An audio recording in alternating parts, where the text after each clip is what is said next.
Dalam perjalanan kita, setiap pribadi manusia untuk menuju masa depan tentunya banyak hal yang harus kita hadapi.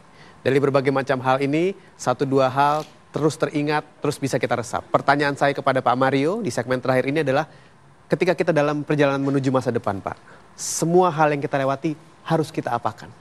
Sahabat-sahabat saya yang baik hatinya, kita ini makhluk penyerap. Kita itu menyerap segala sesuatu. Sekarang saya cek ya, selama saya bicara tadi mengenai keberanian, sempat nggak Anda memikirkan rasa takut? Tidak. Iya, waktu saya bilang masuklah ke dalam masalah yang besar, sempat nggak Anda ragu-ragu? Tidak. Itu sebabnya wong sing becik kumpulono, berkumpulah dengan orang-orang baik.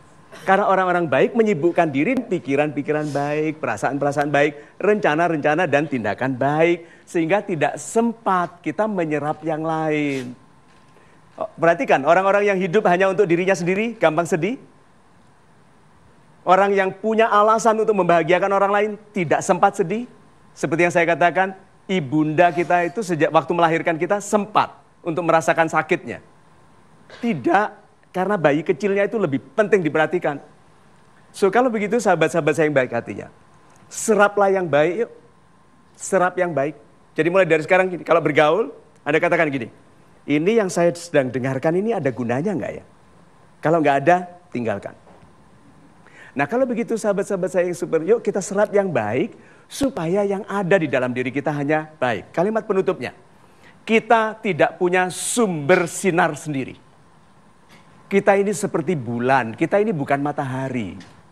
Bulan itu bersinar hanya karena memantulkan. Kita tidak punya sumber itu sehingga kita harus menyerap sinar kebaikan.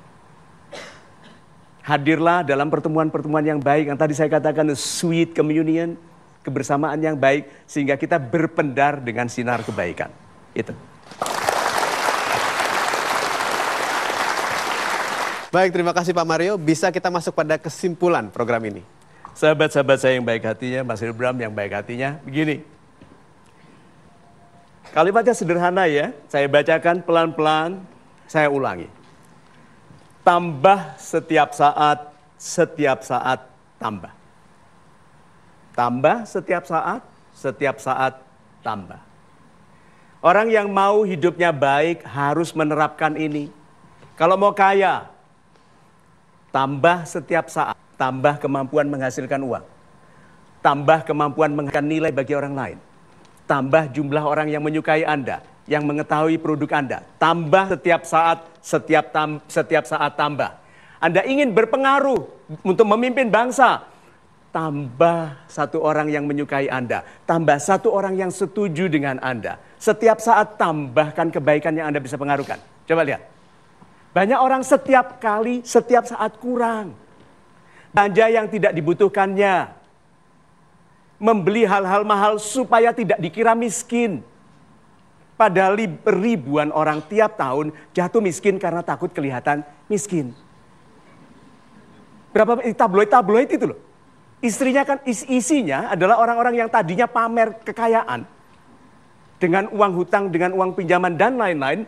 Karena tidak tambah setiap saat, tidak setiap saat tambah. So, sahabat-sahabat saya yang baik hatinya, kesungguhan untuk memasuki kehidupan yang masih suci itu, yuk kita mulai dengan kemampuan ketegasan untuk dust off. Yuk buang debu-debu yang menempel di badan, dust off. Itu yang katakan, dan saya lakukan itu di depan cermin kok. Mario, dust off. Itu move on, move up.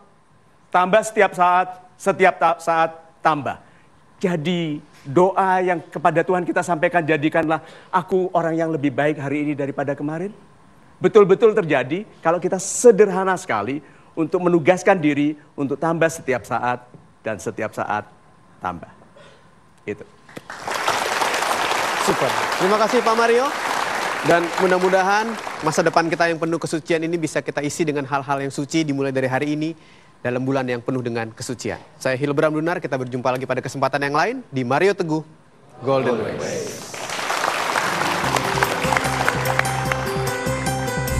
Sungguh luar biasa, kita banyak belajar bahwa masa lalu itu adalah suatu pelajaran yang tidak boleh kita lupakan. Karena itu akan menjadi sebuah tantangan atau juga pelecut semangat bahwa kita akan mempunyai masa depan yang lebih baik. Super banget Bapak, karena sekelam-kelamnya masa lalu kita, masa depan kita masih suci. Jadi jangan terlalu mengedepankan masa lalu, tapi kita harus memperbaiki diri sebaik-baiknya. Menurut saya topik kali ini sangat luar biasa sekali karena memacu saya untuk menjadi lebih baik ke depannya lagi. Seperti yang Pak Mario bilang tadi, boleh mengingat masa lalu untuk menjadi koreksi untuk ke depannya.